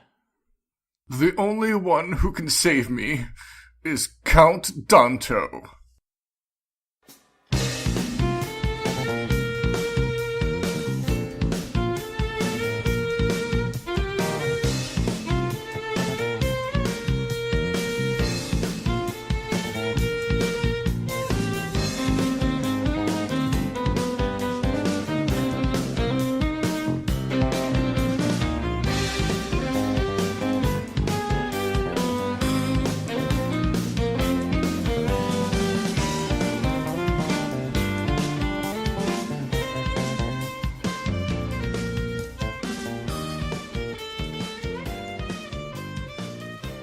As always, I'd like to thank Overclocked Remix for our music, which includes Acoustic Jam at the Lucifer Alpha, an arrangement of Biohazard from Snatcher, Simply Be Grooved, an arrangement of Simple and Clean from Kingdom Hearts, and In the Beginning There Was Jazz, an arrangement of Beginning from Castlevania. Executive producers for the month of April 2017 are Kirstine Haslinger, Extellaris, Joseph Timbrello, Andrew Grothin, Jade, The Cult of Gorfanax, Irving Royale, Paul Mullen, Finch DeYoung, Arjun de Koning, Luke Powers, Michael Goodell, Brent, Ripter Stormwolf, Miko Kurjo Kangas, Dennis Bengston, Josh Mosier, Endigo Van Dane, James Bevan, Allison Ansell, Sydney Marsing, Just a Jester, John Potts, Kevin Dobbins, Savard Akrasimova, Carl, Brady Warner, Kitty Foe, James Neely, Eugene T., Marissa Donaldson, Melanie Joe, Lana Seawolf, Toby Gleason Stack, Ruby Offer, Matthew Weber, Sarah Hanley, Melissa Booker, Cameron Abbas, Dylan, Gary Sayon, Anna Stuhlfarer, Sean the host of Funk Dunk, Giorgio Renna, Harrison Andrew, Kevin Seidlow, Christopher Charlo, Jorit, Viger Arnston, Cody Jackson, August Rue, Athos, and Ingmar Gremmen. If you want to be added to this list, you can support the show at patreon.com/Austin Yorski, and you can support Leon at patreon.com/RenegadeCut. And you can also find Chris at patreon.com/Weekly Manga Recap. You can also help out by finding us on iTunes, Google Play, Podbean, YouTube, or wherever else you found the show, and liking, rating, or leaving a comment. Every little bit helps, and word of mouth is the only way anyone ever finds out about us. What would an ad for this show even sound like? Yes, come listen to a video game critic pretend to be a lesbian elf. Actually, there's probably a market for that. You freaked out. I was like, I'm going to stab someone. It was like, that's like the 100th time we've stabbed someone in this over these last 3 seasons. It's a matter of tone. It's tone, yeah. It's like a comedy show, ostensibly. I know. It was going to be one stab, and that was going to be it. And all of a sudden, there's holes in people's bodies, and everyone's bleeding out, and I'm a ghost marionette. But I really appreciate your commitment to playing it like a truly evil character. Thanks. I had so many other ideas for how this could work. I guess we'll talk about how this could have happened on the postmortem. Yeah. Yeah, I'll have to keep my notes. Yeah, there's no point in making any plans. Ever just half my plan worked. I got through Roman numeral 2 in my outline before everything went to shit. The part of the hitch is the fact that you didn't know how powerful Alice actually was. No. I was hoping to kill her super quick while she was sleeping, but unfortunately... I thought you were going to go for Garrick. Yeah, I thought so too. Well, Garrick is a powerful wizard, and she is probably an old lady who sleeps a lot. She has a weapon blessed by a god. I understand that. Also, Alice was a possible boss of the entire first arc. So she was balanced to fight the whole party if it came to that. Well, I actually like the way it shook out, so